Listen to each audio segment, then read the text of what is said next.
we talk about it having last happened in 1294 or 1415 and in 1294. Those are the only really comparable situations, and both of them are a long time ago. But neither were truly comparable. I mean, in this case, the Pope has completely freely resigned. I mean, in 1415, they were the popes were competing popes of the day, and both those felt obliged to resign. And in 1294, the Pope, more similarly, I suppose, felt that he wasn't up to the job. But there's a good chance he was also being eased out by the man who, in fact, became his successor.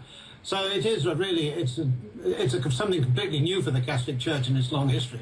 He talked a lot about wanting, I suppose, to be more private. It was all about the fact that a pope has to dedicate so much of his life to maintaining the church, of course, but he does much of that in public. He, in fact, gives over his whole life to the public. And he talked about this, what seemed to be a want for privacy and prayer, and that he's returning to that, but he's still very much a part of what happens at the Vatican and very much a part of what goes on. What did you make of that?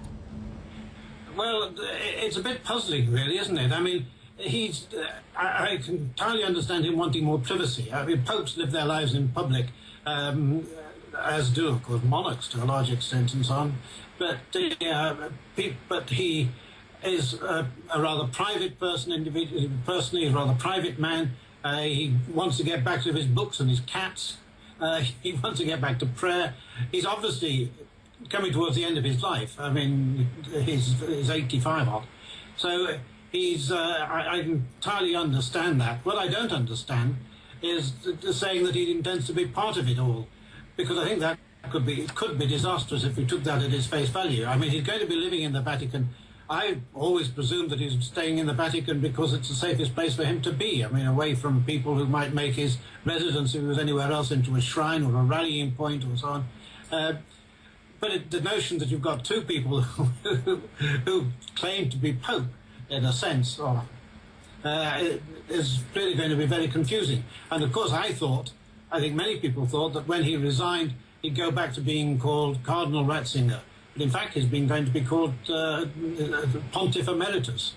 It's a title that has never, ever been used before. Well, very interesting you should say that, because I wanted to throw this forward and talk about conclave and what comes next. I mean, obviously, we can't be sure who the next pope will be, but this is a very interesting point that you make. The fact that he's been given this title means, is he basically going to be right there in the shadows and still actually very prominent?